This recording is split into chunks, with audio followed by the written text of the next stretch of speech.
In today's Moments episode, I'm sharing some of the most important lessons I've learned about B2B marketing, the lessons I wish I'd learned earlier in my career. A few weeks ago, I was in New York and sat down with LinkedIn CMSO Jessica Jensen for a LinkedIn Live. We spoke about everything from how to target and reach the right people, to how to avoid wasting your marketing dollars, and our tactics for building real influence. This is the stuff every B2B marketer today needs to know. But instead of learning it the hard way, like I did, you can hear it all right now. Jessica Jensen. It's so wonderful to meet you, and you have one of the most interesting jobs and careers that I think I've ever encountered. Chief Marketing and Strategy Officer at LinkedIn.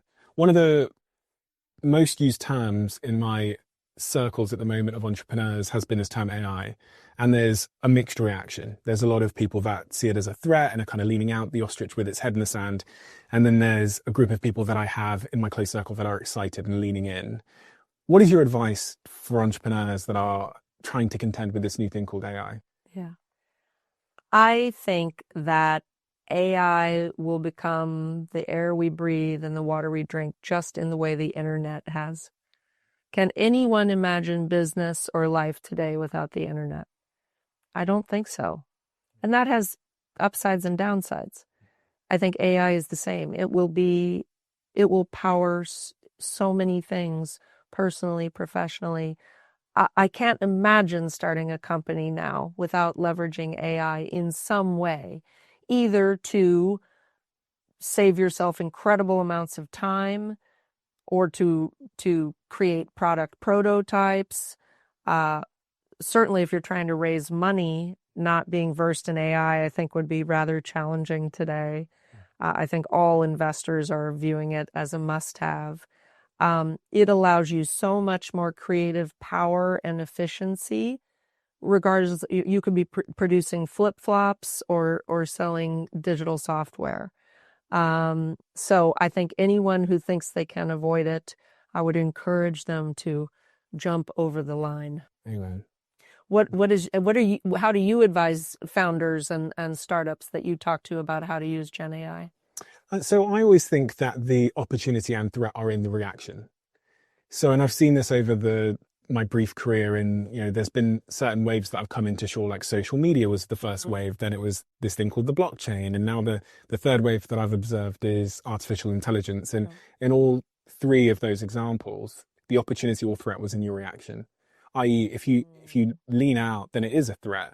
But if you lean in, it is an opportunity. And so for me, the most important thing whenever I experience that dissonance that comes with something new that I don't understand, that is technical, and it comes with words I don't understand, is to like lean in and mess around. Yeah. So feel the dissonance, lean in. And for me, leaning in and messing around just means like make sure that my LinkedIn algorithm understands that that's what I want to be served. Right. So I start engaging with AI content with LinkedIn. Yeah, and it's giving me more content in that regard.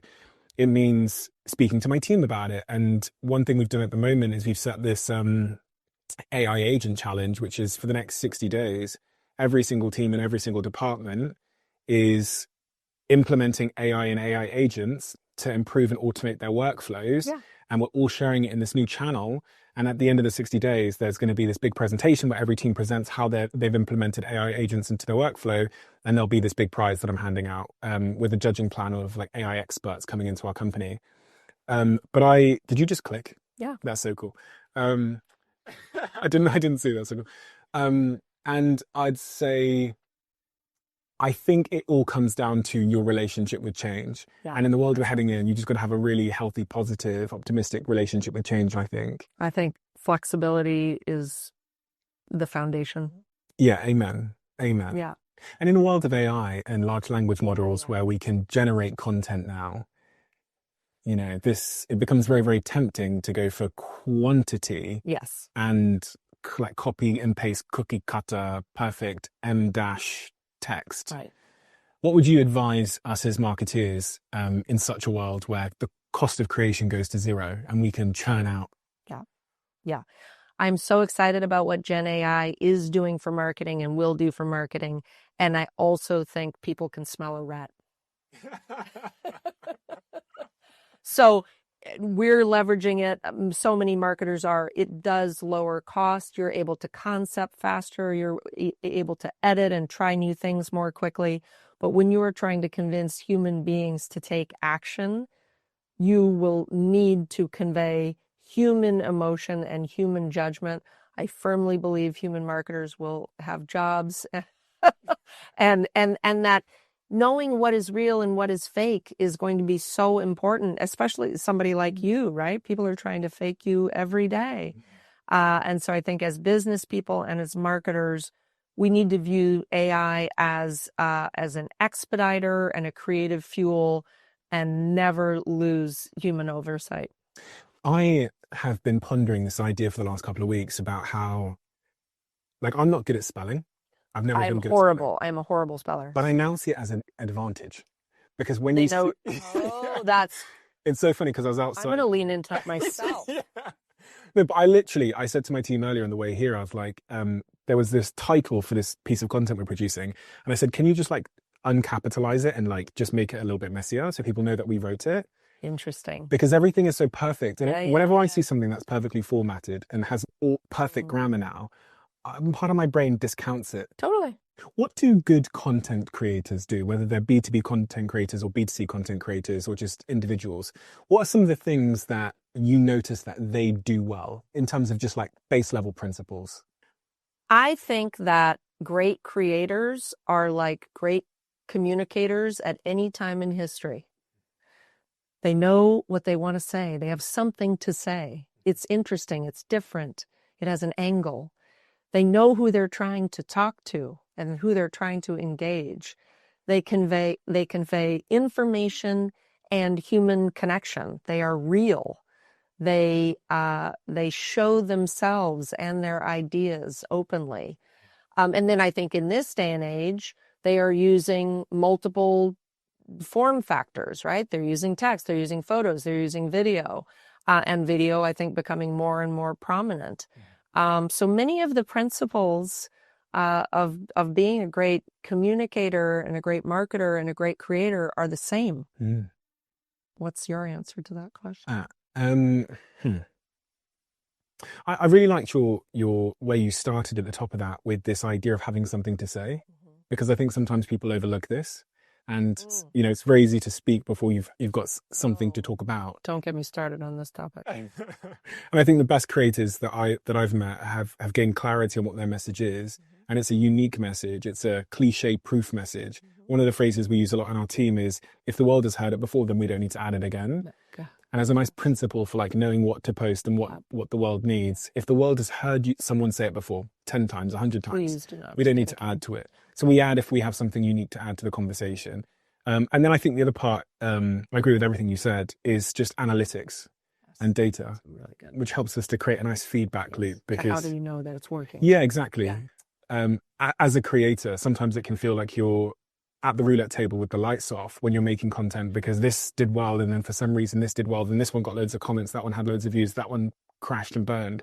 But with a perspective, a positive relationship with analytics, it turns the lights on, and you can start to, you know, post, look, learn, iterate, improve, and post again. And that's what's made me a better creator, is just That's a great having a nice feedback loop on what I'm doing and why it's working. So I look at everything from the retention of the videos we post to the engagement metrics, what people are saying in the comments as a qualitative measure. So having a positive relationship with that, I think, is imperative. Can I ask you a few questions? Sure.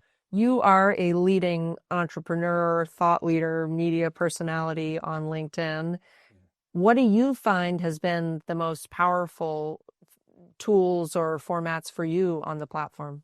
Yeah, I just think there really isn't another shop in town if you're trying to do B2B marketing or you're trying to build your personal presence. Yeah. And I'm actually surprised, this is a strange thing to say, but I'm surprised that LinkedIn has remained so effective and dominant at that in particular.